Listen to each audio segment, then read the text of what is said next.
with a part.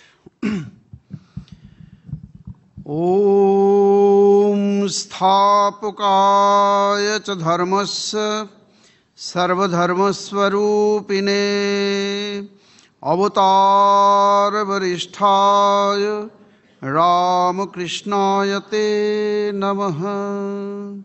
Om Namah Brahmana Devaya Go Brahmana Hitaya cha Jagadhitaya Krishnaya Govindaya Namo Namaha. Om Parthaya Pratibodhitang Bhagavata Narayanena Swayam Vyasena Grathitang Purana Munina Madhye Maha Bharatam Advaita-mrita-varshinim Bhagavatim Ashtadasha-adhyayinim Amba Tvam Anushandadhami Bhagavad-gite Bhavadveshinim Vasudeva-sutang Devam Kangsha-chanuramardanam Devaki Paramanandam Krishnam Vande Jagadgurum.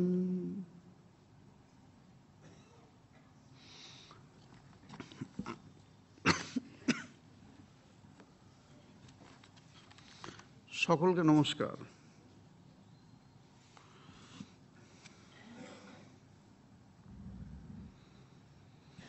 Shri ভগবানের কৃপায় আজ আমরা ৬১তম আলোচনায় সমবেত হয়েছি। বছরে ১২টি class হলে ৬০টি ক্লাস মানে ৫ বছর পূর্ণ হয়ে ১ মাস আজকে। সুতরাং ৫ বছর ধরে আমরা গীতা অমৃত পান করছি। আমাদের সৌভাগ্য যে ভগবানের কথায় আমাদের মতি হয়েছে। সেল সেকশনে শুনলাম গীতার সেল অনেক বেড়ে গেছে। গীতার প্রতি ভালোবাসা মানুষের বেড়েছে, এক পরম সৌভাগ্য বলতে হবে। কর্মযোগ ৩য় অধ্যায় চলছে আমাদের। উদ্বোধন প্রকাশিত গীতার এইটিতে ৯৩ পৃষ্ঠায় ৩১ সংখ্যক শ্লোকের আলোচনা চলছিল। ১ নভেম্বর একটু বাকি ছিল শেষটুকু, সেটুকু আলোচনা করে আমরা ৩২ সংখ্যক শ্লোকে যাব। আগের দিন বিস্তারিত আলোচনা হয়েছিল। শ্লোকটি ৩য় অধ্যায়ের ৩১ সংখ্যক শ্লোকটি আরেকবার পাঠ করে নিচ্ছি, সামান্য একটু আলোচনা বাকি ছিল। ইয়ে মে মতমিদং নিত্যম অনুতিষ্ঠন্তি মানবাঃ শ্রদ্ধাবন্তো ন শূয়ন্তো মুচ্যন্তে তেপি কর্মভিঃ। এইটি যারা নিষ্কাম কর্ম বিষয়ে শ্রদ্ধাবান ও অসূয়া শূন্য হয়ে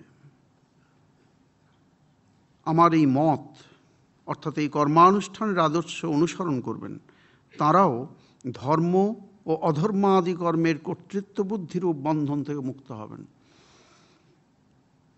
ধর্মকর্ম এবং অধর্ম যদি কিছু করে ফেলেন, অধর্ম জাতীয় কর্ম, তারও কর্তৃত্ব বুদ্ধি থেকে মুক্ত হবেন, অর্থাৎ এসব স্পর্শ করবে না তাকে। মূল কথাটা হলো শ্রদ্ধাভাব। দুটি জিনিস আছে, একটি শ্রদ্ধাভাব আর অসূয়া শূন্যতা। অসূয়া মানে ঈর্ষা ভাব, বিদ্বেষ ভাব। এটা তো ভগবানের প্রতি অসূয়া থাকতে পারে কি? পারে। সেটি আমরা আগের দিনও আলোচনা উপমা দিয়ে গল্প দিয়ে বলেছিলাম। আজও কিছু উপমা এবং গল্পের অবতারণা হবে। শ্রদ্ধাভাব হলো দৃঢ় প্রত্যয়। স্বামীজি বলেছেন এইসব জিনিসগুলোকে অনুবাদ করলে তার যে এক্সপ্যানশন, তার যে ব্যাপ্তি, সেটা চলে যায়। এই সংস্কৃতের এই ব্যাপ্তি, সংস্কৃত ভাষার শ্রদ্ধা, এটাকে এইভাবেই বোঝানো হয়। তা নানাভাবে অন্য ভাষায় সেগুলো বলা হয়। দৃঢ় প্রত্যয়, আমার পরম কল্যাণ আকাঙ্ক্ষীকে শ্রী ভগবান, এইটি বিশ্বাস হওয়া চাই, এই শ্রদ্ধাভাবে এটি আসা চাই যে আমার পরম কল্যাণাকাঙ্ক্ষী শ্রী ভগবান পথপ্রদর্শক হিসেবে এই আদর্শে কর্মানুষ্ঠান করতে বলেছেন, এখন বলছেন আমাকে, অতএব আমাকে তা সেই মতো দৃঢ়ভাবে করতেই হবে। এই ভাবটি শ্রদ্ধাভাব, শাস্ত্রের উপরে একটি শ্রদ্ধাভাব। বলেছেন, অনেক শুনছি, কিন্তু আসলে এসব নয়, করতেই হবে। ভগবান সামনে দাঁড়িয়ে যদি বলেন, তখন কি করবেন? যে আসছি একটু, আচ্ছা ভেবে দেখি, বলবেন কি? সেটা ঠিক। সেই জন্যেই সেটা ভাবলে কেমন হয়। এই গীতারূপ অমৃত কথা তিনি এই গ্রন্থরূপে, ভাগবত ভক্ত ভগবান একই, ভাগবত রূপ ভাগবত গীতা, তাতে তিনি বলছেন। সুতরাং তাঁর কথা এরকম শ্রদ্ধা থাকা চাই। আর সেইটায় কোনো রকম দ্বিধাদ্বন্দ্বের ভাব না থাকে, এতটুকুও থাকা উচিত নয়। কারণ আমরা আগের দিনে উল্লেখ করেছিলাম বিবেক চূড়ামণির সেই প্রসিদ্ধ শ্লোক, শাস্ত্রস্য গুরুবাক্যস্য, শাস্ত্র এবং গুরুবাক্য। দীক্ষার সময় গুরু বলে দেন এই এই নিয়ম, এইগুলো বিধি পালন করতে হয়। সেই গুরুবাক্যে প্রবল বিশ্বাস, ওটা হলেই আমার কল্যাণ হবেই, এরকম ভাব। কাজেই শাস্ত্রের ওপরে এবং গুরুবাক্যে সত্যবুদ্ধি অবধারণম, এটা সত্য, এই বুদ্ধি যদি কারো থাকে, শ্রদ্ধা কথিতা সদ্বীর যা বস্তু উপলব্ধতে, সেই হলো শ্রদ্ধাভাব, যার দ্বারা বস্তু লাভ হয়। বস্তু কি? ঈশ্বরই বস্তু, সেটি লাভ হয়। এই শ্রদ্ধাভাব অর্জুনের সঙ্গে আমাদেরও শ্রী ভগবান শিক্ষা দিচ্ছেন। কর্ম হতে মুক্তি লাভের সম্ভাবনা নাই, এ ধারণা যেন তোমার না হয়। আমি তো কর্মযোগী, আমার কর্ম করছি, কর্মের দ্বারা কি আর মুক্তি হয়? জ্ঞানে হয়, ভক্তিতে হয়, এসবে হয়। কিন্তু সেই ধারণা যেন না হয়, সম্ভাবনা নেই মুক্তি লাভের, এ ধারণা যেন তোমার না হয়, অর্জুনকে বলছেন। কাজেই কামন্দকীয় নীতিশাস্ত্র তিনি বলছেন, প্রসঙ্গক্রমে আনছি, মানে প্রসাদ শ্রদ্ধা চ তথা কর্ণপাটবম সহায়োত্থান সম্পচ্চ কর্মণা সিদ্ধিলক্ষণম। এই নীতিশাস্ত্র বলছেন, কোনো বিশেষ মানব গোষ্ঠীর জন্য নয়, সকলের জন্যে, সমগ্র মানব জাতির জন্যে, সর্বকালে কর্মসিদ্ধির জন্যে যে পদ্ধতি অপরিহার্য, তাই এই শ্লোকের বক্তব্য। সকলের জন্য একটা ইউনিভার্সাল বলা হয়েছে, এটা মানুষ শুনতে পারেন। স্থির বুদ্ধি, কি করলে এটা সাকসেস আসতে পারে, এই যে পথে অনুসরণ করব, সেটায় যে সিদ্ধি আসবে, সেটা কি করলে আসতে পারে। কতকগুলো জিনিস একটা বাড়ির জন্য যেমন পিলার থাকে, সেই আজকাল তো পিলারের উপরেই বাড়ি হয় বোঝানোর সুবিধে। কাজেই পিলার, যেমন পিলারগুলো মাস্ট, এই পিলারগুলো যেমন একটা অপরিহার্য শর্ত, সেরকম অপরিহার্য শর্ত কি?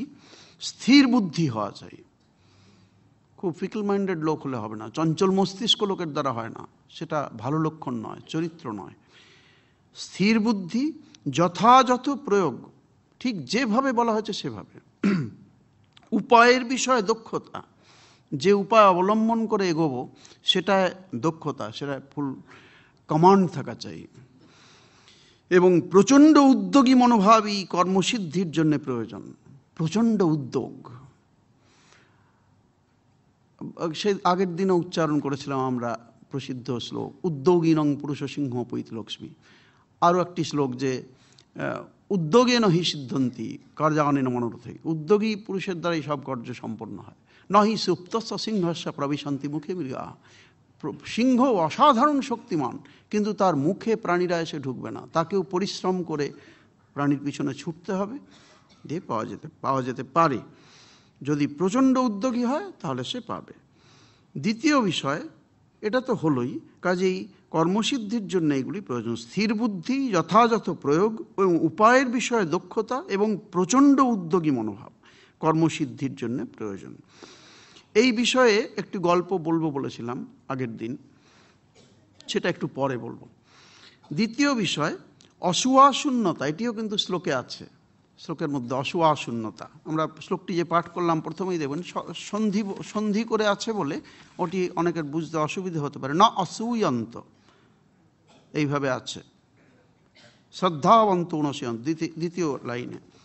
এইটি অসুয়াশূন্যতা, এটার কি বলার দরকার? শ্রী ভগবান সর্বান্তর্যামিত্বে জানতেন যে তিনি যে উপদেশ দিচ্ছেন যথার্থ শ্রদ্ধায়, তা কিন্তু সকলেই নেবেন না। সকলে নেবে না, বললেই শুনে নিল সবাই, এত ভালো তাই না, সকলে নেবে না। তাঁর প্রতি অসূয়া শূন্যও সকলে হবেন না। ঈর্ষা ভগবানের প্রতি হয়তো, এই তো বলছেন তো নিজেই, অসূয়া শূন্য হবে না মানে না হয়ে যদি, তার মানে হয় কেউ, তাহলে এই প্রসঙ্গ আসবে কেন? অসূয়া শূন্য সব জানেন তিনি, সর্বান্তর্যামিত্ব তাঁর আছে বলে তিনি জানেন, জানতেন বলেই তার বলার ভাষা এরকম। লক্ষ্য করুন কেমন ভাষা। যারা আমার কথা অসূয়াশূন্য হয়ে নেবেন তারাই মতাদর্শে কর্মানুষ্ঠান করলে মুক্তিপথে উন্নীত হবেন। শ্রদ্ধাভাব চাই এবং অসূয়াশূন্য চাই। যারা শ্রী ভগবানের এই দিব্য অমৃতবাণী শ্রদ্ধা ভরে অনুষ্ঠান করবেন তাদের কি মুক্তি লাভের আর বিষয়ে আর কোনো প্রশ্ন উঠতে পারে?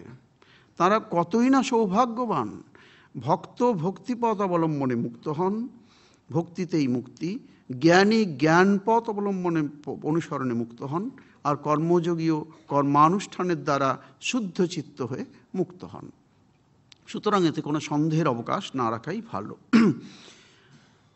প্রশ্ন হলো, যারা ভগবানের কথা শ্রদ্ধাশীল হবে না, শ্রী ভগবানের প্রতি অসূয়া পোষণ করবে, অর্থাৎ যারা এরকমভাবে ভগবান কি না দুঃখজনক দুঃখদায়ক কর্মে আমাকে নিযুক্ত করেছেন, আর তাকে কিনা বলে করুণাময়, তিনি করুণাহীন, এরকম ভাবেন। অনেক ক্ষেত্রেই ভগবানকে আগেই কাঠগড়ায় দাঁড় করিয়ে দেওয়া হয় যে তুমি ভগবান আমার কি করলে, কি করেছেন সেটা আগে দেখে বিচার করে না, কি করলে তুমি আমার। তো এরকম যদি কেউ ভাবে যে আমাকে কি দুঃখজনক কর্মে দুঃখদায়ক কর্মে ভগবান নিযুক্ত করেছেন আর তাকে করুণাময় বলে, যে হতে পারে না। এমন যারা ভাবে তাদের গতি কি হবে সেটি পরবর্তী শ্লোকে বলা হয়েছে। পরবর্তী শ্লোকটি আমরা সবাই মিলে পাঠ করব। এটি আজকের আলোচনার এখানেই একদিক দিয়ে শুরু। এটি তৃতীয় অধ্যায়ের 32 সংখ্যক শ্লোক, পৃষ্ঠা 93, উদ্বোধন প্রকাশিত বইতে। ये ते तदभ्यसूयन्तो नानुतिष्ठन्ति मे मतं सर्वज्ञानविमूढांस्तान् विद्धि नष्टान् चेतसः। सर्वज्ञानविमूढांस्तान् विद्धि नष्टान् चेतसः। কিন্তু যে অশ্রদ্ধাবান লোকেরা আমার এই বাক্যের নিন্দা করে এবং পালন করে না, সেই বিবেকহীন ব্যক্তিদের সর্বজ্ঞান ও মূঢ় বা পরমার্থ ভ্রষ্ট বলে জানবে। তাদের পক্ষে ধর্মলাভ হবে কি সম্ভব? শ্রী ভগবান পরিষ্কার করে দিচ্ছেন যে অশ্রদ্ধাবান এবং শাস্ত্রে অর্থাৎ তাঁর বাণীতে নিষ্ঠাহীন ব্যক্তিদের ধর্মলাভ অসম্ভব। এটি চাই, যে জন্য প্রথমেই শ্রদ্ধা বলতে ওই সূত্র বলা যেতে পারে যে এতে আছে, বিবেক চূড়ামণিতে শঙ্করাচার্য বলছেন, দুর্লভ মনুষ্য জন্ম লাভ করে একটা বিরাট বা মহৎ সুযোগ। সেই জীবন বাধাহীন বা স্মুথ তো নয়, সরল কখনোই নয়। কাজ করতে গেলেই যে কেউ বুঝতে পারেন যে সরল নয়, তাতে বাধা অনেক আছে, দ্বন্দ্ব অনেক আছে। একটা কাজ করতে গেলে প্রত্যেকেরই এই অভিজ্ঞতা আছে, যন্ত্রণাও অনেক আছে। তথাপি সব বাধা অতিক্রম করে মানুষই দেবতা হন, অন্য কোনো প্রাণীরা নয়। তারও আগে মানুষ যথার্থ মানুষ হয়, দেবতা হওয়ার আগে মানুষ হয়। মানুষ রূপী হলেই মানুষ হয় না, তার আগে মানুষ হয়, তারপরে মনুষ্যত্ব লাভ করে, তারপরে সে দেবতার প্রশ্ন আসে। দেবত্বে অতিক্রম, মনুষ্যত্বকে অতিক্রম করে আবার দেবত্বে যেতে পারে। এখন কেন কথা বলা হচ্ছে? কারণ মানুষের শরীর ধারণ করেও পশুভাব কারো প্রবলতর হতে পারে। এটা আগের দিনও বলা হয়েছিল যে মানুষ, দেবতারা মানুষ রূপ ধারণ করেন, কিন্তু অনেক পিশাচ প্রবৃত্তির সত্তাও মানুষ রূপ ধারণ করে, দুটোই করেন। সেখানে পশুভাব কারো মধ্যে প্রবলতর হতে পারে। তাই অধ্যাত্ম চেতনা দ্বারা, গীতারই ভাষা অধ্যাত্ম চেতনা, কাজেই অধ্যাত্ম চেতনা দ্বারা বুদ্ধিকে, মননশীলতাকে পরিশীলিত করে তার দ্বারা ছেঁকে নিতে হবে বুদ্ধি করে, ধৈর্য নিষ্ঠা ও শ্রদ্ধাবান হয়ে শাস্ত্র অনুসরণে জীবনকে ভগবন্মুখী করতে হবে।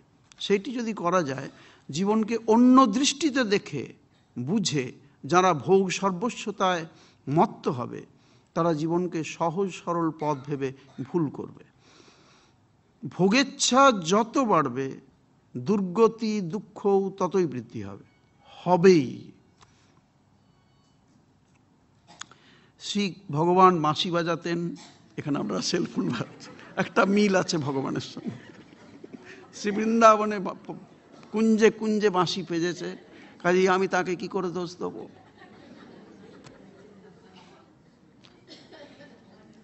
কি সৌভাগ্য! একই, একদিক দিয়ে তারা ঠিকই একই, খুব মিল আছে ভগবানের। যেমন পিতা তেমনি পুত্র, যেমন পিতা তেমনি মাতা তেমনি কন্যা।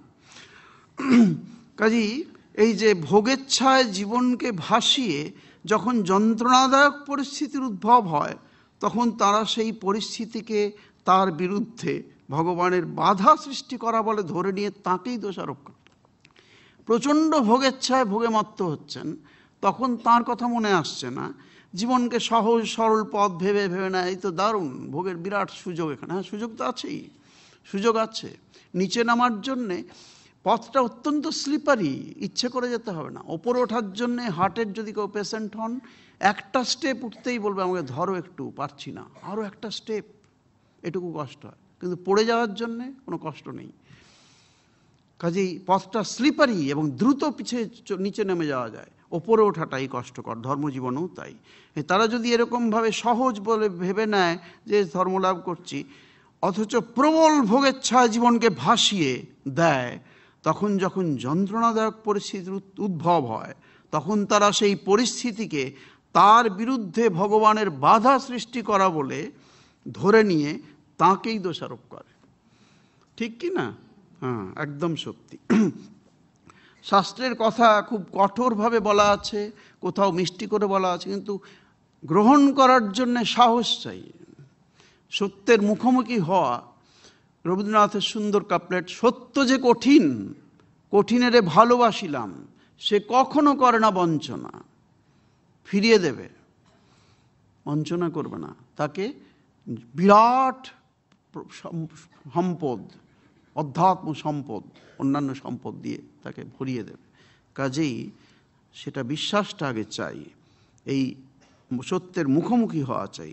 যা বাধা আসুক সেটাকে মেনে নেব, আমি বরণ করব, সহ্য করা নয় বরণ করা, এটাই স্বামীজি গুরুত্ব দিয়েছেন।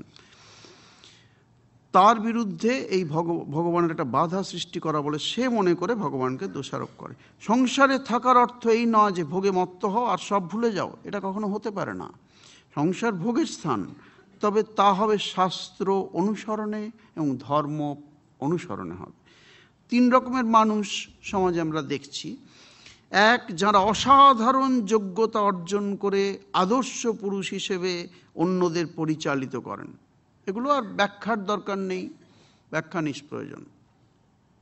অসাধারণ যোগ্যতা অর্জন করে যারা অবতার পুরুষ ও মানুষ দেখেছেন, সাধারণ মানুষ থেকে বিশিষ্টজন এবং পণ্ডিত প্রাজ্ঞজন, বহু আধ্যাত্মিক উন্নতিতে উন্নত মানুষ, অধ্যাত্মভাবে উন্নত পুরুষ, তারা দেখেছেন তিনি কি পরিশ্রম করেন, তিনি কেমন সাধনা করেন, সেটা সবাই দেখেন।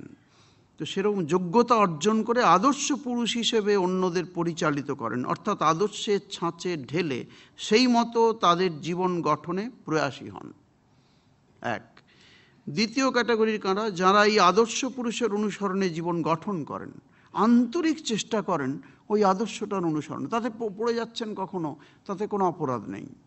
কারণ এই পেন্সিলের গল্পে বলেছিলাম, যদি তুমি কখনো ভুল করে ফেলো, যদি ভগবানে সমর্পণ করে দাও, অর্থাৎ পেন্সিল যদি কাউকে নিজেকে সমর্পণ করে দেয় আগে, তারপর যদি রাবার দিয়ে ভুল করে ফেলো, তাহলে তোমার ভুল শুধরে নেওয়ার সুযোগ পাবে, রাবার দিয়ে মুছে নিতে পারবে, সেটার সুযোগ আছে। কারণ আমি তো সমর্পণ ভগবানকে করেই দিয়েছি, এবার তুমি দেখো ভুল করা হয়ে গেছে, এটার জন্য কোনো ভুল হয় না। যারা এই আদর্শ পুরুষের অনুসরণে জীবন গঠন করেন, আন্তরিক চেষ্টা করেন, তাহলে এই কথামৃতে এই বিষয়েও অনেকবার ঠাকুর বলেছেন, যদি আন্তরিক হয় কেউ না কেউ বলে দেয় এই। বাকি মানুষরা, এরা হলো দ্বিতীয়। আর তৃতীয় ক্যাটাগরি কি, বাকি মানুষরা কদাচিৎ আদর্শ গ্রাহ্য করে, এটা যে আদৌ অনুসরণের বা কিছুক্ষণ তাতে শোনার ধৈর্যও থাকে না, কদাচিৎ গ্রাহ্য করে, শোনা অনুসরণ করা তো দূরস্থ। অধিকাংশই আদর্শ, মহত্ব, মনুষ্যত্ব এসব কথা ভাবেই না, স্বপ্নেও ভাবে না। কাজেই ভোগে মত্ত মানুষের শাস্ত্রবাক্য সত্য বলে ধারণাই হয় না, কিছুতেই হতে পারে না। ভগবানের বাণীতে শ্রদ্ধার পরিবর্তে চরম অশ্রদ্ধা, অসূয়া ধরা পড়ে। স্বভাবতই নিজেকে ভগবানের কাছে সমর্পণ করার ভাব তাদের কাছে অবাস্তব কল্পনা বলেই বোধ হয় তাদের কাছে। এরা চরম দুঃখে ভেঙে পড়ে, তার কারণ ওই যে ভোগে মত্ত আছে, এটা আসবেই। আগুনে হাত দিলে আগুন পোড়াবে, আগুনকে ব্যবহার জানলে আগুনের দ্বারা ফার্স্ট ক্লাস খাবার তৈরি করে চব্যচস্য লৈঝপেয় সব রকম হতে পারে। কাজেই এরা চরম দুঃখে ভেঙে পড়ে। জগৎটা দুঃখের আগার, সব দুঃখময় বোধে জীবন প্রান্তে গিয়ে দুঃখ শোক ও ভারে বিদীর্ণ হয়। আজীবন আমি সব করেছি, আমি সব করছি, সবাই আমাকে সাহায্য করুক, সবাই আমার ভোগ্য, এই ভাবনায় চরম বন্ধনে পতিত হয়। আষ্টে পৃষ্ঠে বন্ধনে জড়িয়ে জন্ম থেকে জন্মান্তরে চলতেই থাকে দুঃখবহ তাদের সেই জীবন চক্র। জীবনের ভারী দুঃখের চাকাটা, জীবন চক্রটা চলতেই থাকে, তাকে থামাতে সাধ্য থাকে না। কেননা শক্তি তখন অপোজিট পাওয়ারটার এটা বেশি হয়ে যায়, ফোর্স, তখন তার থেকে সরে আসা অসুবিধা হয়।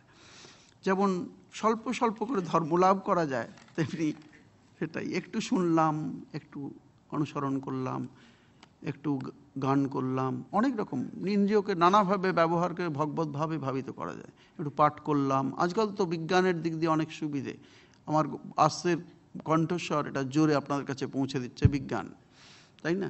সুবিধা অনেক।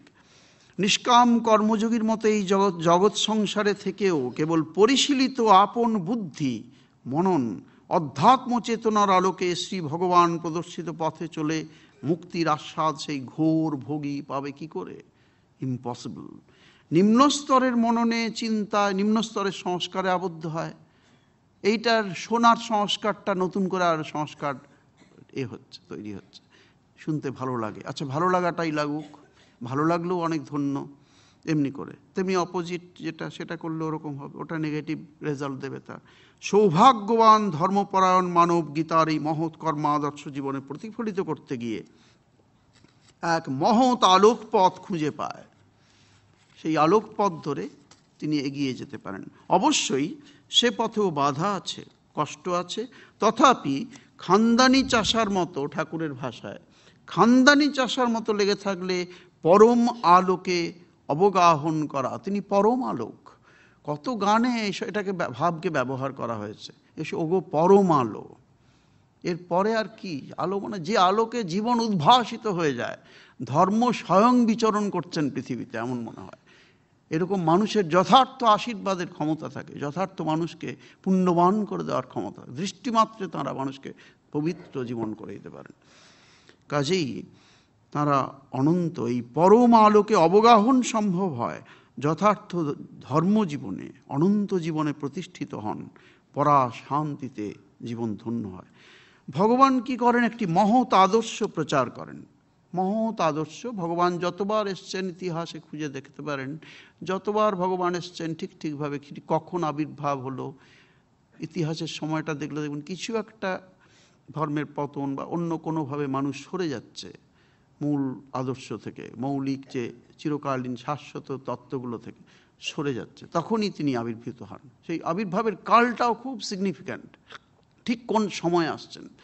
যাই হোক, যা তাঁর জীবনে পূর্ণরূপে প্রতিফলিত হয়। ভগবান একটি মহৎ আদর্শ প্রচার করেন যা তাঁর জীবনে পূর্ণরূপে প্রতিফলিত। এই গীতা, শ্রীমদ্ ভগবদ্ গীতার মধ্যে যা আছে তা তাঁর যে স্রষ্টা, তিনি যা বলছেন, তাঁর মুখনিসৃত বাণী যা আছে, সেগুলি তাঁর জীবনে প্রতিফলিত হয়েছে সবগুলি।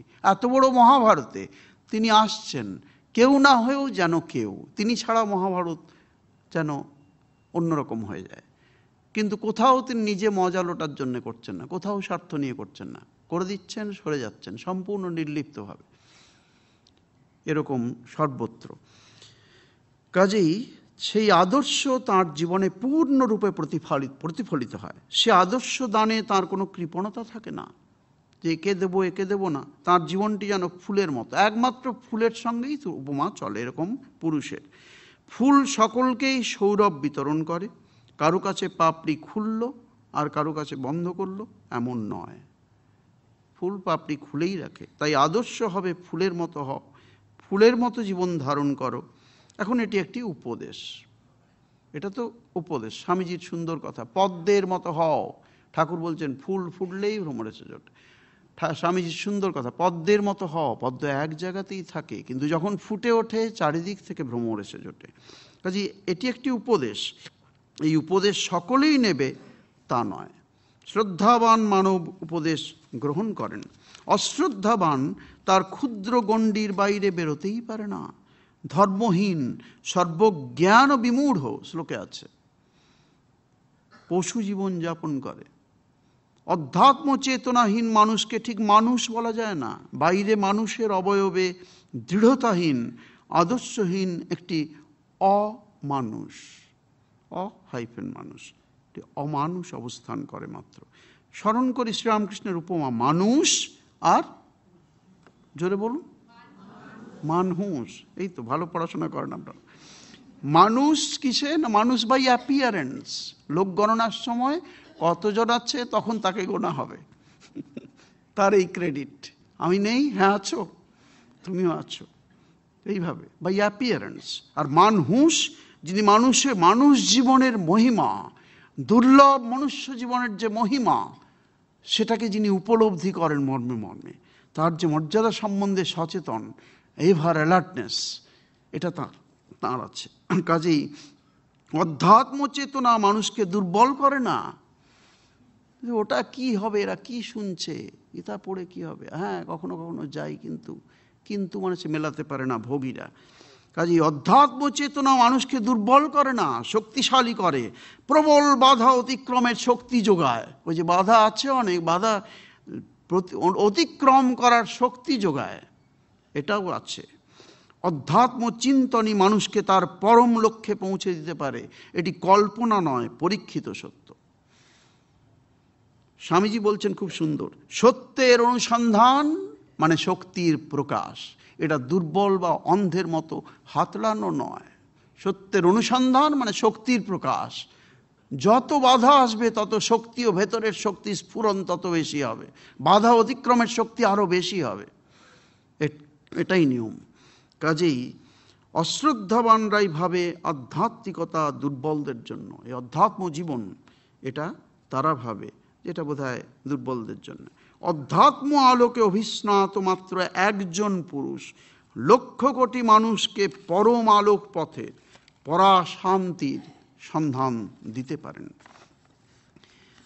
তা পরের শ্লোকে যাবার আগে এই শ্রদ্ধাভাব সম্বন্ধে যে গল্পটি বলার কথা ছিল সেটা আমরা বলে নেব।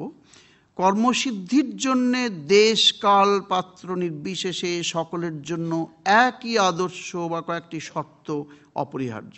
আপনি ভক্তিযোগ অনুসরণ করতে পারেন, ভক্তিপথ, জ্ঞানপথ, কর্মযোগ, যে কোনো যোগের পথে যেতে পারেন।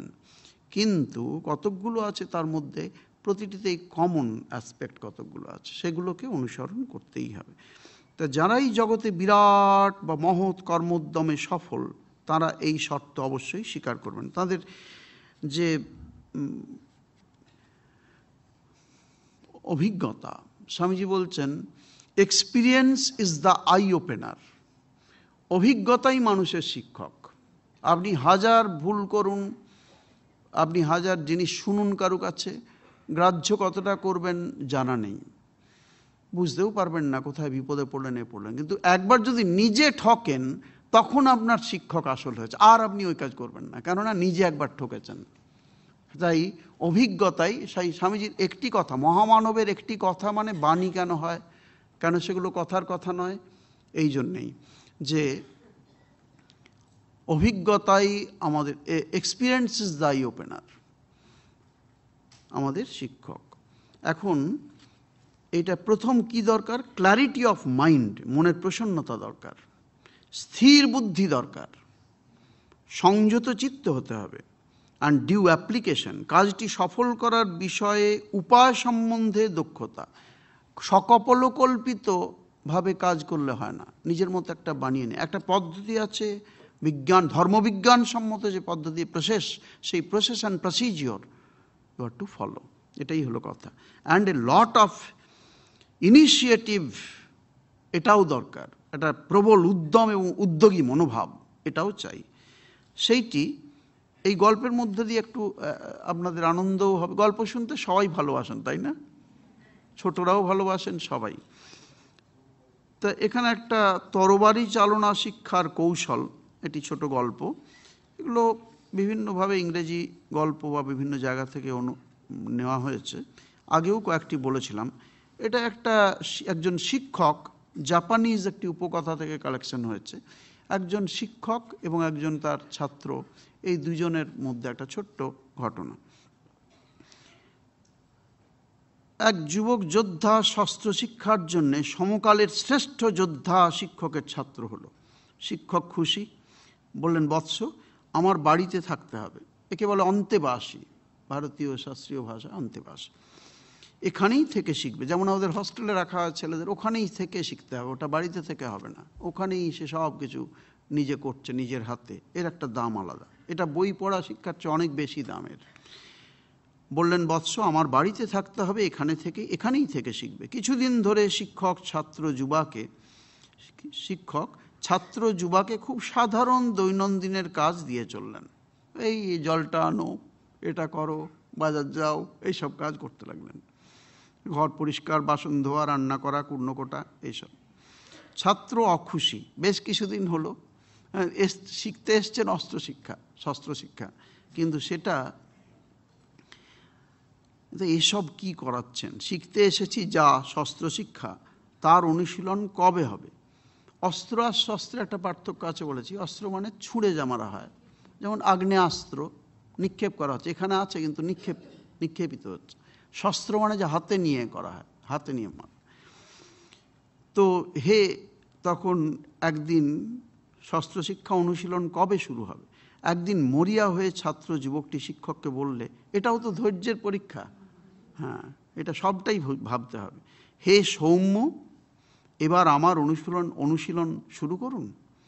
ঠিক কথা, এবার শুরু করব, বললেন শিক্ষক। পরদিন শিষ্য যখন রান্নায় ব্যস্ত, হঠাৎ পিছন থেকে গুরু এসে কাঠের একটি তরবারি দিয়ে পিঠে আঘাত করেই অত্যন্ত তৎপরতার সঙ্গে লুকিয়ে পড়লেন। শিষ্য হঠাৎ চমকিত, আহত, কাঠের একটা তরোয়াল দিয়ে আঘাত করেছেন, করে লুকিয়ে পড়েছেন। মানে আচমকা এরকম একটা ঘটনা ঘটায়, চমকিত হয়েছে, আহতও হয়েছে। মানে ঘটনা বুঝে উঠতে সময় লাগলো, কিন্তু ভেবে দেখার যখন সময় লাগছে তখন দিকে যিনি করেছেন তাকে তো দেখতে পাচ্ছে না। তখন সমস্ত জিনিসটা ভাবলো, আচ্ছা। পরদিন থেকে শিষ্য ভাবলো, এরপর থেকে আকস্মিক আক্রমণ প্রতিরোধ করতে খুব সচেতন থাকতে হবে। দুঃখের বিষয়, আবারও ঘটল একই ঘটনা। শিষ্য আহত শারীরিক আঘাতে, একবার খেয়েছে ওরকম আঘাত পেয়েছে, আবার একবার হলো আহত শারীরিক আঘাতে, একই সঙ্গে মানসিক বিভ্রান্তি ও লজ্জাবোধ।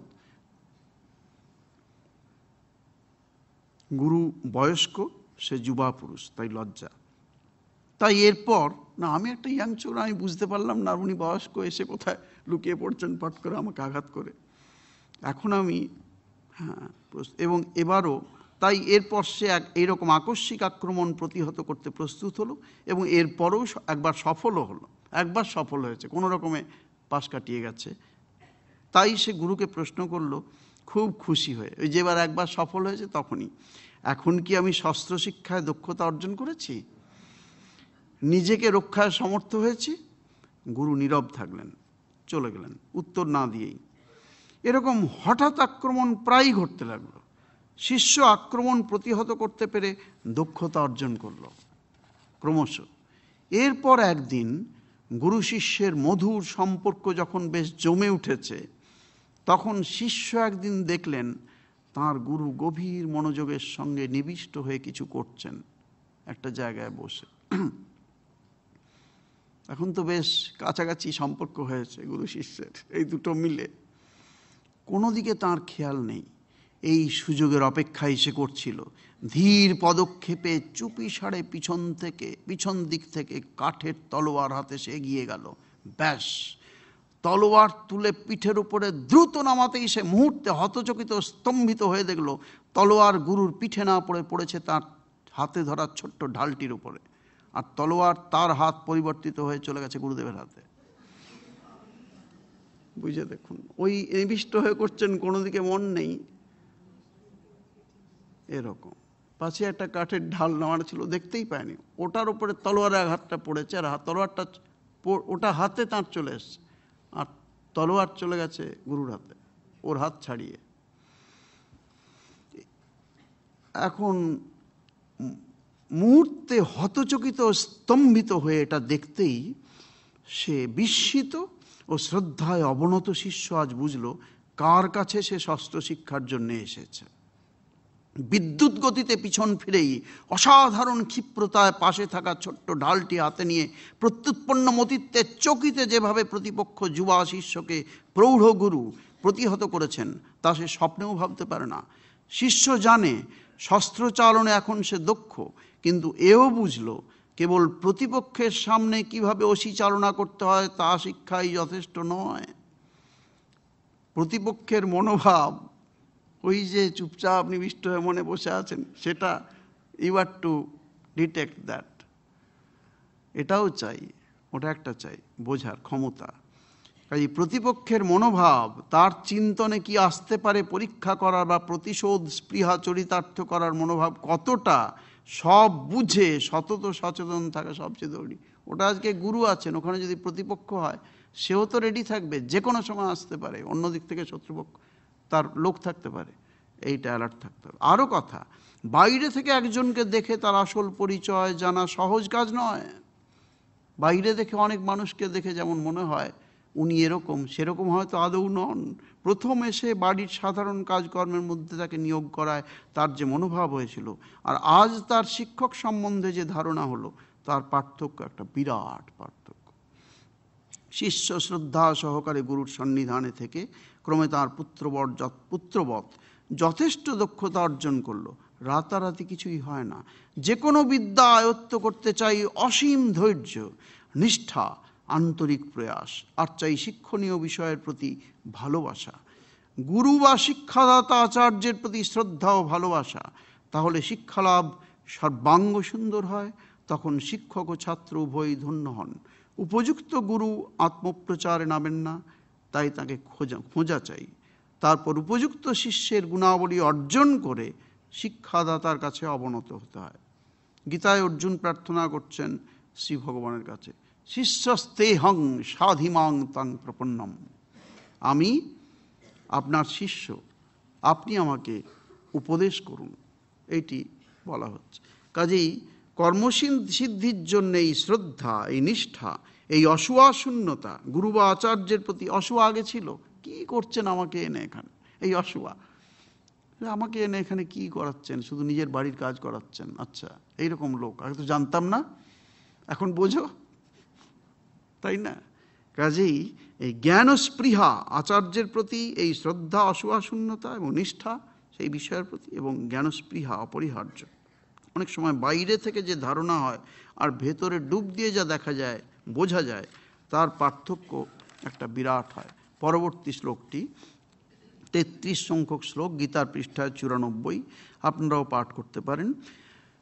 সদৃশং চেষ্টতে স্বস্যাঃ প্রকৃতির জ্ঞানবানপি প্রকৃতিং ইয়ান্তি ভূতানি নিগ্রহ কিং করিষ্যতি। জ্ঞানীও প্রকৃতিরই অনুসরণ করেন, অজ্ঞের কি কথা। প্রাণীগণ স্ব নিজের নিজের প্রকৃতিকেই অনুসরণ করে, সুতরাং আমার বা অন্যের শাসনে কি ফল হবে, এটা শ্রী ভগবান বলছেন। কাজে এটা আলোচনা খুব গুরুত্বপূর্ণ বিষয়। মানে শ্রী ভগবান এই শ্লোকে সকল প্রাণী যে নিজ নিজ প্রকৃতি, তার প্রভাব সম্বন্ধে অবহিত করছেন।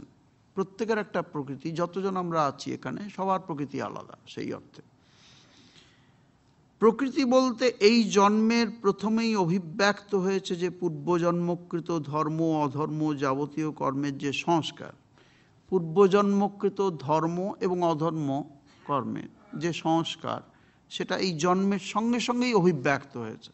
অব্যক্ত আদিনি ভূতানি, আগে তো ছিলাম না, অব্যক্ত ছিল, এখন এই জন্মের সঙ্গে সঙ্গে ব্যক্ত রূপ হলো, ব্যক্ত হলো অবস্থা, শরীর রূপ ধারণ করলো। ধারণ করতেই কি হলো, আগের যে সংস্কার ওগুলো আছে সূক্ষ্ম আকারে, ওটাও জীবাত্মার সঙ্গে চলে এসেছে।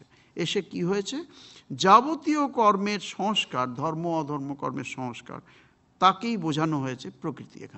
এখানে প্রকৃতি মানে যে অর্থে প্রকৃতি সবাই সাধারণভাবে বলেন সেটা নয়, কিন্তু এটা পূর্বজন্মের ধর্ম ও অধর্ম যেসব কর্ম করা হয়েছিল সেইগুলো সমস্ত, তার একটা ফল আছে। সেই ফল প্রত্যেকের সংস্কার রূপে অতি সূক্ষ্মভাবে মজ্জাগত হয়ে আছে। মজ্জাগত কথাটি মানে এই অর্থে আক্ষরিক অর্থে ধরলে হবে না, এটা একটা ভাবের দিক থেকে বলা হলো আর কি। সেটা ব্যবহার এইভাবে হয়ে থাকে। এটা শঙ্করাচার্য খুব সুন্দর, প্রকৃতির নাম পূর্বকৃত ধর্মাধর্মাদি, ধর্ম অধর্মাদি সংস্কারও বর্তমান জন্মাদৌ অভিব্যক্ত সব প্রকৃতি, এটি শঙ্করাচার্য বলছেন ভাষ্যে। তো তার একটা ফল আছে, সেই ফল প্রত্যেকের সংস্কার রূপে তার মজ্জাগত হয়ে আছে, ভেতরে এটা আছেই, থাকবেই। মানুষের শরীর ধারণ হলো মানেই ওটা এটা, তাই ওইটা ভোগ করতে হবে। অবশ্যমেব ভোক্তব্যম কৃতঙ্কর্ম শুভাশুভম, শুভ বা অশুভ তার ফল সকলকেই ভোগ করতে হবে, যত ক্ষুদ্র হোক যাই হোক। পূর্বজন্মের ওই সংস্কারগুলি নিঃশেষিত হয় না দেহত্যাগের সঙ্গে। কথার শব্দটা দেহত্যাগ হলেই ভালো হয়। দেহত্যাগ, মৃত্যু ঠিক না, দেহত্যাগ, দেহটা ত্যাগ করে গেল, কিন্তু গেল, আবার দেহ ধারণের দরকার হবে যতক্ষণ না এই ফুলফিলমেন্ট হয়, ওই পূর্ণতায় পৌঁছানো পর্যন্ত এগুলো হতে থাকবে। কাজেই এইগুলি নিঃশেষিত হয় না, সূক্ষ্মভাবে জীবাত্মার সঙ্গেই অবস্থান করে। সেইগুলি কোন পরিবারে গেলে, কোন বাবা মাকে আশ্রয় করে কেমনভাবে গেলে সেখানে তারা ফুলফিলমেন্ট হবে তার কাজটা। সে যদি মহাপাপী দুরাচারী হয় তারপর থেকে কিভাবে সেটা চলতে পারে, সেইভাবেই এটা হয়। এটা যে সূক্ষ্ম নিয়মে জগতের একটা বিধি নিষেধ সমস্ত কিছুতে চলেছে নিয়ম, তারই মতো এটা ভেরি শাটল, এত সূক্ষ্ম। এরকম যেমন এই জগতের যাবতীয় কিছু আমরা জন্মে দেখি, সব অত্যন্ত সব ব্যবস্থা, পাক্কা ব্যবস্থা তিনি করে রেখেছেন, কিন্তু কেন এটা ব্যাখ্যা করতে পারি, কিন্তু কোথা থেকে আসছে কি না, কিন্তু হয়ে আছে। তেমনি এটাও ওই নিয়মের মধ্যেই প্রকাশিত হতে পারবে না। কি করে? যদি দেহ না ধারণ করে, অব্যক্তই থেকে যাবে, কিন্তু দেহ ধারণ করতেই হবে। দেহত্যাগের পর সূক্ষ্মভাবে জীবাত্মার সঙ্গেই অবস্থান করে, সেগুলি দেহ ছাড়া সে কাজ করতে অর্থাৎ প্রকাশিত হতে কিছুতেই পারবে না। তাই দেহ ধারণ বা পুনর্জন্ম পর্যন্ত অব্যক্ত বা বলা যায় সুপ্ত, ডরম্যান্ট এটা থাকে। পুনরায় দেহ ধারণের সঙ্গে সঙ্গে দেহের বা বলা ভালো দেহ মনের সঙ্গে মধ্যে দিয়ে ব্যক্ত হলো, শুধু দেহের নয়, দেহ মনের মধ্যে দিয়ে ব্যক্ত হলো। এবার আচার্য শঙ্করের ভাষ্য ওটা বলছেন, ওই কথাটি যেটা শোনালাম। শৈশবে নিজের পক্ষে অথবা অন্যের পক্ষে বোঝা কঠিন কি সেসব সংস্কার বা প্রকৃতি। খুব দ্রষ্টা এরকম মানুষ যারা জানেন, অন্তর্যামিত্ব লাভ করেছেন আধ্যাত্মিকভাবে অনেক, তারা দেখে শিশুকে বলতে পারেন। যেন অসিত ঋষি, তিনি এসে যে জন্মেছে লুম্বিনী উদ্যানে, তাকে দেখে বললেন এই শাক্য বংশে একজন হবেন মহাপুরুষ ইনি, তার দেখে একটা, এর নাম সিদ্ধ মনোরথ হবে, সুতরাং এর নাম হোক সিদ্ধার্থ। তিনি বুঝতে পারেন যে শিশুকে দেখেই, মানুষকে দেখেই, কিন্তু সাধারণের পক্ষে বা অন্যের পক্ষে, তার নিজের পক্ষে এত সহজ নয়। পুনরায় দেহ ধারণের সঙ্গে সঙ্গে দেহের মনের মধ্যে দিয়ে ব্যক্ত হয়েছে এবং জীবন ক্রমশ বিকশিত হওয়ার সঙ্গে সঙ্গে সেগুলি বোঝা যায়। নিজের পছন্দ অপছন্দ, রুচি স্পৃহা বা অনীহা, আকর্ষণ বা বিকর্ষণ, তীব্র আকাঙ্ক্ষা বা তীব্র কোনো একটা বিষয়ের তীব্র অনাকাঙ্ক্ষা, এইগুলো এই সবের কারণ হলো ওই পূর্বজন্মকৃত ধর্ম বা অধর্ম আচরণের কর্মের ফল। এটা প্রতিটি মানুষ, এমন নিজের ভাই বোন হলে তাদের মধ্যেও এই পার্থক্য ধরা পড়বে।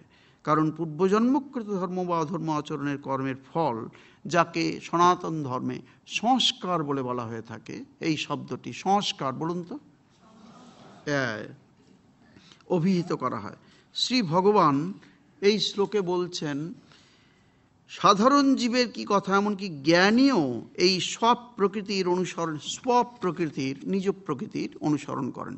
সকল প্রাণীকে সবচেয়ে বেশি প্রভাবিত করে তার এই পূর্বজন্মার্জিত ধর্ম অধর্মের যে ভালো বা মন্দ যাই হোক ওই সংস্কার। এটার জন্যেই আজ আমরা এখানে গীতা শুনতে আগ্রহী হচ্ছি, এটার জন্যেই বাইরে একজন উল্টো পাল্টা করে বেড়াচ্ছে, যার যেটা রুচি সে অনুযায়ী করছে। তাকে এই কথা বলতে গেলে সে হাসবে, কি বলেন, ওখানে কি আছে, খাবার দাবার আছে? নেই, তাহলে কি দরকার? যে খেতে পছন্দ করে সে ওটাই বলবে, যে অন্য কিছু পছন্দ করে অন্যটাই বলবে, তার সেটা ওটাতেই টেন্ডেন্সি, এই টেন্ডেন্সিগুলো। তো সকল প্রাণীকে এই জন্মার্জিত, পূর্বজন্মার্জিত ভালো মন্দ সংস্কার, সেইটা ভালো বা মন্দ যাই হোক ওইটা, কেন সকল মানুষ শ্রী ভগবানের উপদেশ মহতি বাণী অনুসরণে প্রয়াসী হয় না, কেন বন্ধনে আরও জড়িয়ে দুঃখ কষ্ট পায়? তার কারণ প্রত্যেকে স্বীয় প্রকৃতিকেই অনুসরণ করে, তার নিজের প্রকৃতি যেটা সেটাকে অনুসরণ করে। এটা ভগবান কনফার্ম করছেন এই শ্লোকের মধ্যে। সদৃশং চেষ্টতে শ্লোকে আছে। শ্লোকের অর্থগুলি দেখতে খুব, গীতার সংস্কৃত কিন্তু খুব সহজ সংস্কৃত। এই আমাদের রমারঞ্জন বাবু চলে গেলেন, তিনি এখানে দীর্ঘকাল যুক্ত ছিলেন, বিরাট পণ্ডিত মানুষ। হ্যাঁ, তিনি বলতেন যে প্রতিদিন 10টা করে মহাভারতের শ্লোক পড়লে সংস্কৃত জানা যায় ভালো করে, আর সন্ধি গ্রামার এসব অসুবিধা হয় না। এত সহজ মহাভারতের, এ তো মহাভারতের শব্দ না, গীতার ভাষা মানে মহাভারতের ভাষা, কাজেই এত সহজ। ভাগবতে যে শ্লোক কঠিন, ভাগবতের মধ্যেই বলা আছে, কিন্তু মহাভারতের শ্লোক, আর যারা বিশেষত হিন্দি স্পিকিং, বাংলা স্পিকিং বা এরকম, তাদের পক্ষে তো আরও সহজ লাগবে, কারণ অধিকাংশই দেখুন সদৃশং চেষ্টতে, তো বাংলার শব্দই, তাই না, সদৃশ তৎসম শব্দ, চেষ্টা, চেষ্টতে। কাজেই শ্লোকে আছে এটি স্বীয় প্রকৃতি যেমন সদৃশং চেষ্টতে, ঠিক যেমন সেইভাবেই তেমনি কর্মে প্রবৃত্ত হয়। তাই শ্রী ভগবান বলছেন, হয় মানে হতে বাধ্য হবে, করবেই। এই হয় মানে তার ইচ্ছের উপর নির্ভর করছে না, করতে বাধ্য হবে।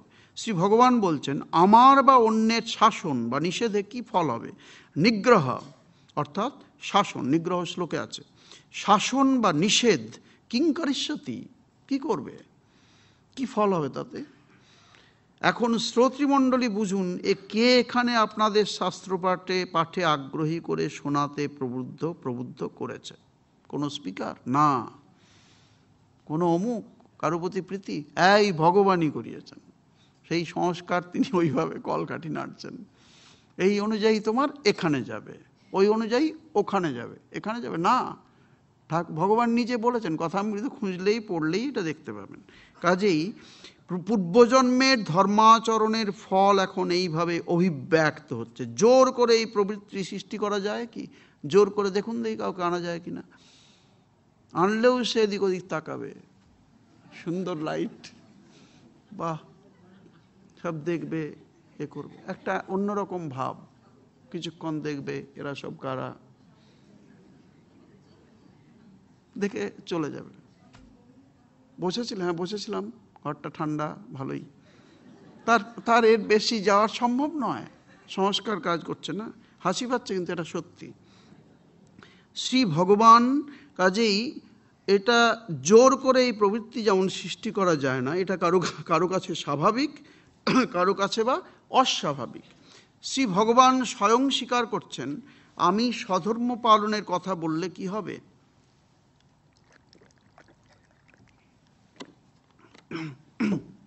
যার প্রকৃতি যেমন সে তেমনই নেবে। শ্রীরামকৃষ্ণের সান্নিধ্যে যারা গেছেন, দেখা যাচ্ছে কারো সংস্কার বুঝে তাকে কাছে বসাচ্ছেন, একদম বিছানার উপরে বসাচ্ছেন, যেখানে তিনি বসে আছেন ছোট খাটটিতে, সেখানে এখানে বস।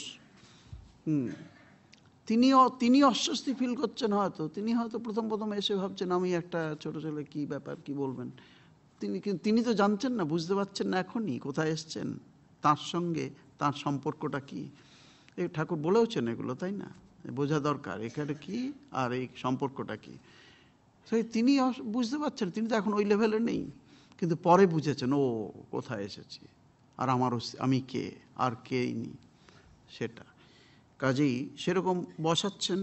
আর আমি স্বধর্ম পালন, তিনি ওইটা বলছেন। আবার কারো সংস্কার বুঝে তাকে উপদেশ শুনতে বলছেন, যে তুমি উপদেশ শোনো, এখানে বসো, তুমি আসবে, ওখানে যেও, ওখানে এসো, এখানে এসো, এসব আছে। কাউকে জোর করেই বাধ্য করছেন প্রকৃতি বুঝে, না আসবো না, এসো, আছে না, জোর করে দেখবেন করাচ্ছেন, এটাও আছে। আবার কাউকে তার উপদেশ শোনানো তো দূরের কথা, আশা মাত্র বলছেন যাও মন্দির বাগান বিল্ডিং সব দেখোগে গিয়ে, আশা মাত্রই বলছেন। স্বামীজি স্বয়ং এনেছেন, আমি আনলাম সব, এত সব বলে আপনি কথা বলেন না। ঠাকুর দুঃখ করে বলছেন, দেখলে আমি কি করবো রে, যে কিছু করার নেই, মানে মা যে দেখিয়ে দিল কিছু হবে না, আমি কি করব, এই ভাব। কাজেই বুঝে নিন। এবং তারা তাই দেখতে চলেও যাচ্ছে সঙ্গে সঙ্গে, প্রীতি হচ্ছে না যে না তার না এখানে একটু বসি না, ওটা তারা বলছে না, কিন্তু হ্যাঁ হ্যাঁ চলো ওখানে দেখি সব রাসমণির বাগান, তার কাছে বসার ইচ্ছেও হচ্ছে না। এই হলো প্রকৃতির খেলা। প্রকৃতি মানে ওই অর্থে এই প্রভাব। এখানে এই শ্লোকের বক্তব্যের অনুকূলে অষ্টাদশ অধ্যায়ে আমরা একটু যাচ্ছি, শেষের অধ্যায়ে 59 থেকে 61 সংখ্যক শ্লোকেও কিছু দেখতে পাবো, এর সঙ্গে সিমিলারিটি আছে। এরকম দরকার হলে ইন্ট্রোডিউস করতে হয়, ওখান থেকে এখানে নিয়ে আসতে হয়। তো এখানে এই শ্লোকের বক্তব্যের অনুকূলেই ওটা বলা হচ্ছে। শ্রী ভগবান সেখানে অর্জুনকে বলছেন, যদহংকারমাশ্রিত্য ন যোৎসইতি মন্যসে মিথ্যৈব ব্যবসায়স্তে প্রকৃতি স্ত্বাং নিয়ক্ষতি। তুমি ভাবছো বটে যে আমি অধার্মিক হয়ে যুদ্ধরূপ এই ক্রূর কর্ম করব না, এটা তোমার ভ্রান্তি। কারণ তোমার ক্ষত্রিয়ের স্বভাব তোমাকে যুদ্ধে প্রবৃত্ত করাবেই, যুদ্ধ করতে বাধ্য হবে তুমি, তোমার ভেতরে যে আছে সেটা তুমি ক্ষত্রিয় প্রভাব আছে, এই হলো প্রকৃতির ক্ষমতা। দেখা যায় কেউ কেউ দৃঢ়ভাবে বলে আমি এ কাজ কখনো করব না, তথাপি পরে দেখা যায় পরম নিষ্ঠায় সে কাজ করছে। এরকম হয়, আমি যেমন চিন্তা করব তেমনই করব, অথবা যেমন করব না বলে ভাববো কিছুতেই করব না, এমন ভাবনাটাও ভ্রান্তির মধ্যেই পড়ে বলে শ্রী ভগবান বলছেন। ওই ভাবনাটাই সব নয়, ধীর স্থির চিত্ত হয়ে যখন ভাবে তখন আসল ভাবনা আসবে। অষ্টাদশ অধ্যায় বলছেন, কর্তুং নেচ্ছৌষি জন্মোহাত করিষ্যস্য বশোপিতৎ। করতে ইচ্ছে করছো নাকি, যুদ্ধ করতে ইচ্ছে করছো না তো, তথাপি তোমার ওই ইচ্ছের বিরুদ্ধে পরমেশ্বরের অধীন হয়ে যুদ্ধ করতে তুমি বাধ্য হবেই। এবং আমরা জানি ঠিক তাই হয়েছিল, যুদ্ধ করতে তিনি বাধ্য হয়েছিলেন, তাই না? কাজেই আশ্চর্য, আমার ইচ্ছে বা অনিচ্ছে দুটি মায়ার অন্তর্গত। প্রকৃতির মধ্যে থাকলে প্রকৃতির দ্বারা চালিত হতেই হবে। তৃতীয় অধ্যায়ের 33 সংখ্যক শ্লোকের ব্যাখ্যা প্রসঙ্গে অষ্টাদশ অধ্যায়েরই আরেকটি এই বিষয়ের অবতারণা। এখন 61 সংখ্যক শ্লোকে বলা হচ্ছে, শ্রী ভগবান বলছেন এটা কেন হয়, তার রহস্য কি। খুব সুন্দর ওই শ্লোকটিতে বলেছে, এটি খুব প্রসিদ্ধ শ্লোক ভগবদ্গীতার। ঈশ্বরঃ সর্বভূতানাং হৃদ্দেশের্জুন তিষ্ঠতি ভ্রাময়ন সর্বভূতানি যন্ত্রারূঢ়ানি মায়া। দেখুন আপনাদের মুখস্থ হয়ে গেছে, খুব সৌভাগ্য যে আপনাদের এগুলো এত হৃদয়ের মধ্যে গেঁথে গেছে। এমনি প্রসিদ্ধ শ্লোকগুলি অন্তত মুখস্থ করে নিলে ভালো হয়। ঈশ্বরঃ সর্বভূতানাং হৃদ্দেশের্জুন তিষ্ঠতি ভ্রাময়ন সর্বভূতানি যন্ত্রারূঢ়ানি মায়া। হে অর্জুন, অন্তর্যামী নারায়ণ সর্বজীবের হৃদয়ে অধিষ্ঠিত হয়ে সর্বভূতকে যন্ত্রারূঢ় পুতুলের ন্যায় মায়া দিয়ে পরিচালিত করছেন। কেমন আমরা দেখি, মঞ্চের অলক্ষ্যে থেকে পুতুল নাচের প্রদর্শক বিভিন্ন মাত্রায় যন্ত্রের সাহায্যে পুতুলগুলিকে নাচাতে থাকেন। এখানে আছে একটা পুতুল নাচ হবে একদিন দেখবেন, বিভিন্ন মাত্রায় নাচাচ্ছে। সাধারণের দৃষ্টির বাইরে তিনি থাকায় সকলে দেখে পুতুলগুলি নিজেরাই নাচছে। আবার যদি পোশাক পরে নানা রকম থাকে রং বেরং, তাহলে তো কথাই নেই, নাচছে খেলছে, নিজেরাই অভিনয় করছে, কথা বলছে সব। ঠিক তেমনি মানুষ কিছুটা স্বাধীন থাকে বলে ধরে নেয়, কিছুটা স্বাধীন থাকে বলে ধরে নেয় সে সম্পূর্ণ স্বাধীন, কিন্তু তা নয়। শ্রী ভগবান অন্তরে অবস্থান করে সকলকে পুতুলের মতো নাচাচ্ছেন, ওই প্রকৃতি অনুসরণ করে। কাজে তিনি যে বলছেন ওখানে বিল্ডিং টিল্ডিং দেখোগে, তো ওটা তিনি বলছেন করাচ্ছেন, মানে ওটাই সংস্কার, তাকে তাই করতে হবে। যাকে যেটা দেওয়া সেটা, যে যেটা পাচ্ছে তাকে না বলছেন কোনো জায়গায়, কাউকে যেচে দিচ্ছেন, এটা তিনিই করছেন। এটা সকল কর্মের ইচ্ছা বা অনিচ্ছার পিছনে এই জগৎরূপ চলমান সতত পরিবর্তনশীল বিশাল নাট্যমঞ্চের পিছনে, এই সতত পরিবর্তনশীল বিশাল জগৎরূপ যে নাট্যমঞ্চ, একটা যে ম্যাজিক চলেছে, সেই নাট্যমঞ্চের পিছনে এক মহান অধীশ্বর, তিনি মায়ার অধীশ্বর, তিনি মায়াধীশ, মায়ার প্রভু তিনি। সেই নাট্যজগতের ভাষায় ডিরেক্টর একজন তিনি আছেন। তাঁর ইচ্ছেতেই যন্ত্রবৎ মানুষ পরিচালিত হচ্ছে। কি করে? ভ্রাময়ন সর্বভূতানি যন্ত্রারূঢ়ানি মায়া। পরের শ্লোকটিতেই বলা হয়েছে, মানে ওই 61 ওতে, যে অর্জুন সংসারার্থী নাশের জন্যে চিন্তা, বাক্য, কর্মের দ্বারা সর্বতোভাবে, অর্জুনকে বলছেন, অর্জুন সংসারার্থী নাশের জন্যে তুমি চিন্তা, বাক্য, কর্মের দ্বারা সর্বতোভাবে তাঁরই শরণাগত হয়ে যাও। এটা তার পরের শ্লোকেই বলা হয়েছে। আমরা 61 অধ্যায়ের আলোচনা করছি। তাঁর প্রসন্নতায় তুমি পরম শান্তি ও শাশ্বত পদ লাভ করবে। ওই পেন্সিল যেমন একজনের হাতে সমর্পণ করে দিয়েছে, তার আর বলার অধিকার নেই, কারণ পেন্সিল নিজে চলতে পারবে না, সে সারেন্ডার করে দিয়েছে একজনের হাতে, সে যেমন চালাবে সেরকম চলো। তার উত্তর শ্রীরামকৃষ্ণ দিয়েছেন। তাহলে এখানে একটা প্রশ্ন আসবে যে পুরুষকার, আত্মবিশ্বাস, এসবের কি কোনো ভূমিকা নেই? অনেকে কথামৃতে এই প্রশ্ন ডাইরেক্টলি আছে, স্বাধীন ইচ্ছা কি নেই, এটাই আছে কথামৃতে। তখন ঠাকুর তার উত্তর দিচ্ছেন যে এসবের কি কোনো ভূমিকা নেই, তাহলে যে আত্মবিশ্বাস। তার উত্তর শ্রীরামকৃষ্ণ কথামৃতে উপমা দিয়েছেন। একটা গরু বাঁধা আছে লম্বা দড়িতে, দীর্ঘ সময় আসে চলে চলে, গরু প্রচুর খায়, খেতে পারে, তো সে চলে চলে ঘাস খায়, ভাবে সে মুক্ত। গরুর যে মালিক সে অনেকটা দূর পর্যন্ত দড়ি দিয়ে বেঁধে দিয়ে যায়, প্রচুর ঘাস খাচ্ছে অনেকক্ষণ ধরে। আসলে তার পেট ভরার সময় পর্যন্ত এতটাই সে ঘুরতে পারে যে গলার বন্ধন, দড়ির লেংথ সে বুঝতে পারে না। পারে একটা বিশেষ দূরত্ব যাবার পর সে বুঝতে পারে সে স্বাধীন নয়, সেভাবে আমি স্বাধীন, কিন্তু একটা জায়গায় গিয়ে আটকে যায়, ও এর বেশি আমি পারবো না, তখন তার বন্ধন আছে। তখন হয়তো একবার ডেকে উঠলো যে হোয়াট ইজ দিস, এরকম হয়। কাজেই সে তার বন্ধন আছে। আশা করি উপমাটি এরকম বোঝা গেল যে কথামৃতে ঠাকুর এতটুকু স্বাধীনতার বশবর্তী অজ্ঞ মানব অহংকার বশত নিজেকে মুক্ত স্বাধীনভাবে বুদ্ধিমান মানব পরমেশ্বরের হাতে মন প্রাণ অন্তরাত্মা সমর্পণ করে তাঁর শক্তিতে শক্তিমান হয়। কাজেই এইটি হয়েছে। পরবর্তী শ্লোকটি এই ইন্দ্রিয়স্যেন, এটা আপনারা পাঠ করতে পারেন আমার সঙ্গে। ইন্দ্রিয়স্যেন্দ্রিয়স্যার্থে রাগদ্বেষৌ ব্যবস্থিতৌ তয়োর্ন বশমাগচ্ছেৎ তৌ হ্যস্য পরিপন্থিনৌ। সব ইন্দ্রিয়গুলির স্বাভাবিক প্রবৃত্তি হল অনুকূল ও প্রতিকূল বিষয়ে, অনুকূল ও প্রতিকূল বিষয় অনুযায়ী যথাক্রমে আসক্তি ও দ্বেষ অবশ্যম্ভাবী। এই ইন্দ্রিয়গুলোর, এগুলোর নেচার, টেন্ডেন্সি এটা, যে অনুকূল ও প্রতিকূল বিষয় অনুযায়ী যথাক্রমে, অনুকূল হলে আসক্তি এবং প্রতিকূল হলে দ্বেষ, এটা আসবেই। কিছুতেই ইন্দ্রিয়দের বশীভূত হবে না, এই শ্লোকে বলা হচ্ছে। তয়োর্ন বশমাগচ্ছেৎ, কারণ আসক্তি ও বিদ্বেষ এই দুটি শ্রেয়মার্গেরও প্রতিকূল। আসক্তি আছে কোনো জিনিস ভালো, এটাও কিন্তু প্রতিকূল, আবার দ্বেষ ভাব আসছে, ওটাও প্রতিকূল। এটার বাইরে যেতে হবে, তোমার দাঁড়াতে, ওর বাইরে লাভ দিতে হবে। তো এটা শুনতে খুব কঠিন লাগছে, কিন্তু আলোচনা সব উপমা দিলে ঠিক হবে। এখন আলোচনা যাবতীয় বস্তুবাচক এবং ভাব বিষয়ের প্রতি এটা কারো কারো ইন্টারেস্ট, কেউ কেউ বলে জোর করে ইন্টারেস্ট আনুন। জোর করে কি আনানো যায়? একটা ছোট্ট মানে বক্তৃতা বা আলোচনার বিষয়বস্তু যদি আকর্ষণীয় হয়, তো আকর্ষণীয় হলে সবাই একাগ্রচিত্তে শুনবেন। আকর্ষণীয় যদি না হয় তাহলে জোর করে শোনানো যাবে না। একটা ছোট্ট বিখ্যাত লোকের উপমা দেব কি? তো বার্নার্ড শ, পৃথিবী বিখ্যাত নাট্যকার বার্নার্ড শ এর কাছে একটি ছোকরা এসছে।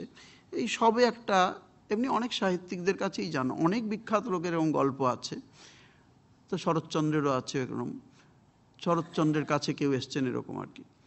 তো বার্নার্ড শ এর কাছে একটি ছোকরা দুদিন একটু পড়েছে, একটা নাটক লিখে ফেলেছে। নাটক লিখে আর চলে গেছে বার্নার্ড শ এর কাছে, যাওয়া সহজ, চলে গেছে। স্যার আমি একটা নাটক লিখেছি দারুণ, তা আপনাকে শোনাতে হবে, না আপনি একটু শুনুন, শুনে আপনি একটু কারেকশন করে দেবেন, আর যদি কিছু বলার থাকে আপনার মতামতটা আপনার চাই। তো বার্নার্ড শ আর কী করেন, উনি সোফায় বসলেন, বসে বললেন আচ্ছা পড়ো। তো তিনি তো অনেক গুণ ছিল, তার বুদ্ধিদীপ্ত কথা ছিল, বাক চাতুর্য ছিল, রসবোধ ছিল, হ্যাঁ, এইসব ছাড়াও নাটকের জগৎ ছাড়াও, গুণাবলী ছাড়াও। তো সামান্য পড়াশোনা করি একবারে নাটক লিখে ওখানে গিয়ে বলায় তিনি বললেন, বসলাম, ও পড়তে শুরু করলো। কিছুক্ষণ পরে এই মিনিট 15-20 হয়তো হয়েছে, পাঠ করে যাচ্ছে নিজের মনে। একটু পরে দেখছে সব ঘুমিয়ে পড়েছেন বসে বসেই। তখন তাকে ডেকে তুলে বলে, স্যার স্যার এই আপনাকে নাটক শোনাচ্ছি। তখন উনি ঘুম ঘুম চোখ খুলে বললেন, আপনার মতামত চেয়েছি, তা আপনি ঘুমিয়ে পড়েছেন? তো বললেন, ওই ঘুমিয়ে পড়াটাই আমার মত। আমার একটা মতামত চেয়ে তো ঘুমিয়ে পড়াটাই মত। সুন্দর না? ঘটনা ছোট্ট, কিন্তু এমনি ইন্টারেস্টটা। তাই বিষয়ের প্রতি আসক্তি, সেটা আমাকে খেয়াল রাখতে হয় কেউ ঘুমিয়ে পড়ছেন কিনা। তবে একটা সুবিধে কি, ওই মিউজিক, কখনো নাচের মিউজিক, কখনো গানের মিউজিক, কখনো পরিচিত গানের মিউজিক, এটা আপনাদের জাগিয়ে রাখে। এটা একটা সুবিধে। তা বলে সবাই বাজাবেন না, যারা এটা এক্সপার্ট তারা বাজাবেন। হ্যাঁ, তো অমুক বস্তু বা বিষয় আমার ভালো লাগে, ভালো করে শুনুন, অমুক বস্তু বা বিষয় আমার ভালো লাগে, তা দেখতে, খেতে বা যে কোনোভাবেই হোক, ইন্দ্রিয়ের কাজ তো, দেখা মানে ইন্দ্রিয়ের কাজ, খেতে মানে জিহ্বার। অথবা ওই বস্তু বা বিষয় আমি পছন্দ করি না, এর নাম দেশ। ভালো লাগে এটা আসক্তি, করি না এর নাম দেশ। কেউ কেউ তীব্র অনীহা বোঝাতে বলেন, পছন্দ করে না। তীব্র অনীহাটা বোঝাতে এরকমও বলেন, ভাষাটা বাঙালিরা একটা শব্দ সেন্টেন্স ব্যবহার করেন এরকম, আমি দু চক্ষে দেখতে পারি না। বলেন না? হ্যাঁ, আপনারাও বলেন বলেই বললেন। এই যে আসক্তি বা দেশভাব, এই ইন্দ্রিয়গুলির স্বভাব।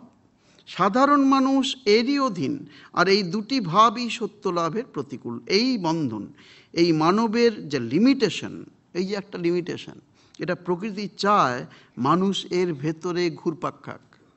প্রকৃতি ওটা চায়।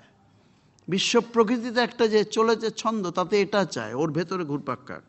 তাই জন্য ওই যে প্রসঙ্গটা এসছে যে আত্মবিশ্বাস, আমি করবই, আমি পারবই, এই ভাবটা যদি হয় তার তো তাহলে প্রতিকূল হয়ে যাচ্ছে। তখন কি করা দরকার? তখন দেখা যাচ্ছে যে এই প্রকৃতির টেন্ডেন্সি ওটা কিন্তু করিয়ে রাখা। তাহলে কি আমরা প্রকৃতির অনুসরণ করব? গানে আছে চোখ ঢাকা, চোখ ঢাকা বলদের মতো মায়া মায় ঘুরাবি কত, এটা আছে।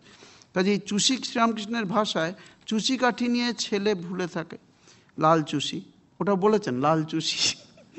কাকে ভুলে থাকা?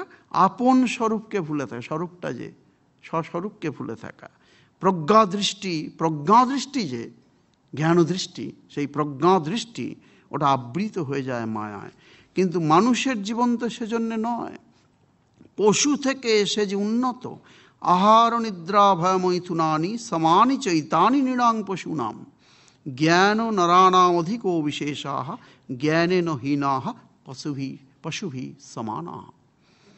আহার নিদ্রা ভয় মৈথুন, এগুলির সঙ্গে মানুষ পশুতে ভেদ নেই, একই।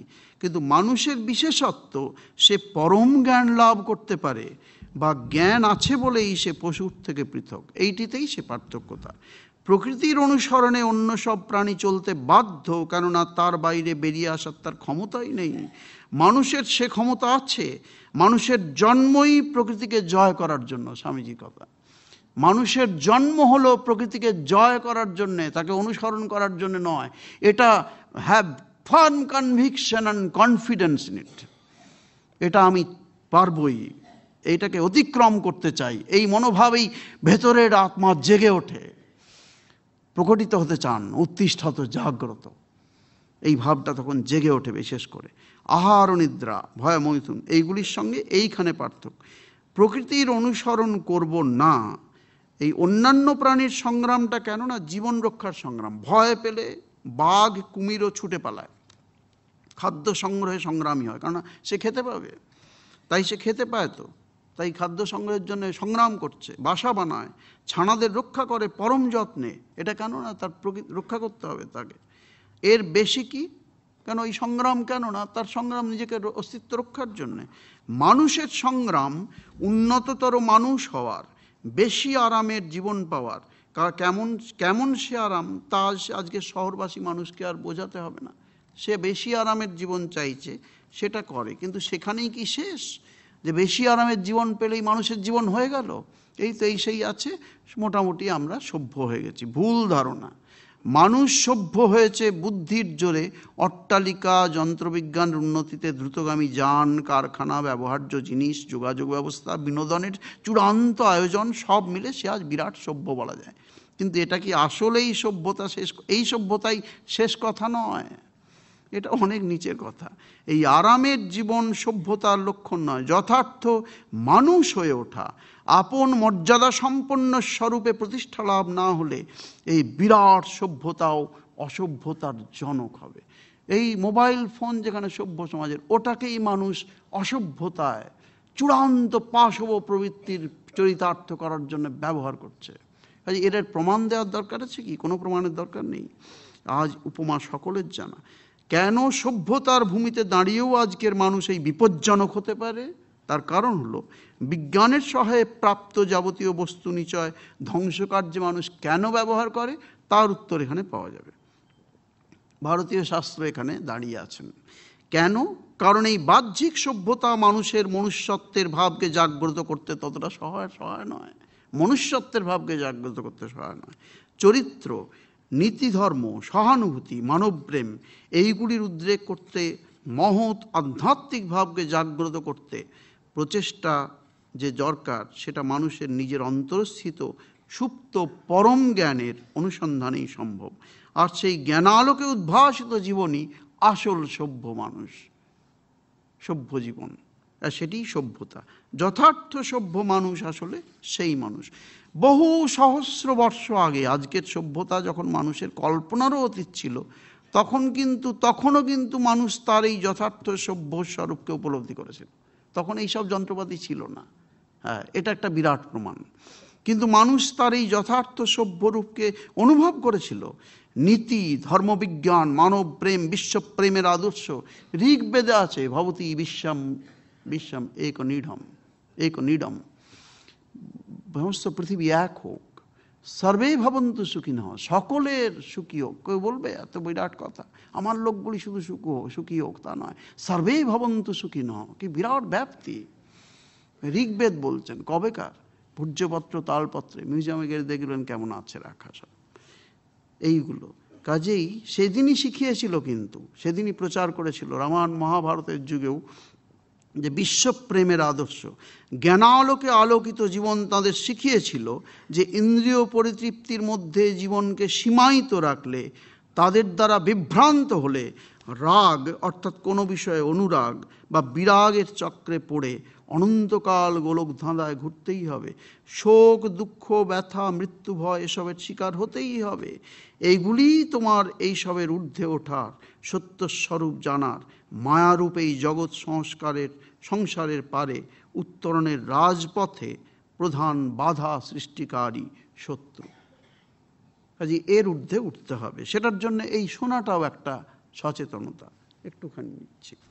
তাই সচেতন হও হে অমৃতের পুত্রগণ, মৃত্যুকে অতিক্রম করার পথ আছে। দেহাতীত হয়েও পরম আনন্দে চিরপ্রতিষ্ঠা লাভ করতে পারো। এসো, আসক্তি ও দেশ মুক্ত হওয়ার প্রচেষ্টা করো। ইন্দ্রিয়ের খেলায় পুতুল হয়ে যেও না, তাকে অতিক্রমের পথে উঠে এসো। পরবর্তী আলোচনা হবে 3 জানুয়ারি। আজকে কত তারিখ?